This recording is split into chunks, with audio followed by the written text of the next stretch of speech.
Is the Ford F-150 the best-selling truck in America? That's always been a top conversation for me because I've never known. How can that be?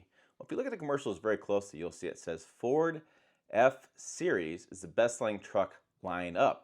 That includes F-150, then Super Duties, 250, 350, and 450. Yeah, 450 is not a medium-duty truck. It's because you can order that without a bumper. The F-450 sold without a bumper, and it lowers the weight of that truck just enough so it still qualifies as a heavy-duty truck.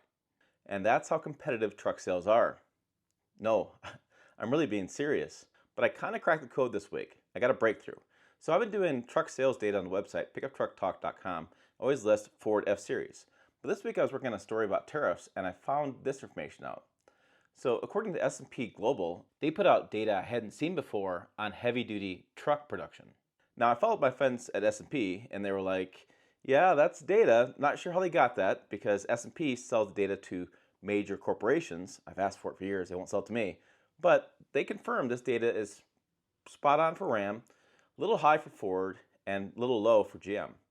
And I think I've done some math here to figure this out. So this information that talks about how many heavy-duty trucks from Ford, Ram, and GM is critical. Over the last couple of years, GM has started breaking out their heavy-duty and light-duty sales. So has Ram. And I've been able to figure out what's going on with these sales. So you can see now with these sales charts how things are broken out.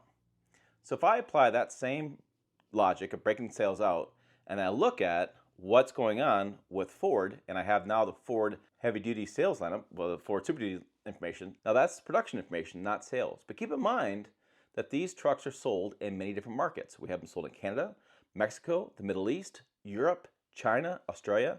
So I think these numbers are going to be really close when you factor in those additional sales. The sales information I get is just for the United States. So looking at the information, I kind of did some math. I figured out that the GM heavy duty information was about 8.9% more, and Ford Super Duty was 8.9% less because heavy duty trucks are mostly sold in the United States, with some in Canada and a few sold elsewhere. So looking at F-150, I took the numbers off. I have 409,649 F-150 produced, and I have the Chevy Silverado here in the United States as 358,000 sold. So I still think the F-150 outsells the Silverado by far each year. However, if you're a GM fan, you're going to say, add in the GMC Sierra. You add in GMC Sierra, GM crushes Ford every year and light-duty truck sales. And Ram comes in third with a bad year last year. They should be a little bit higher, and Toyota's fourth. And Nissan is going out of the picture.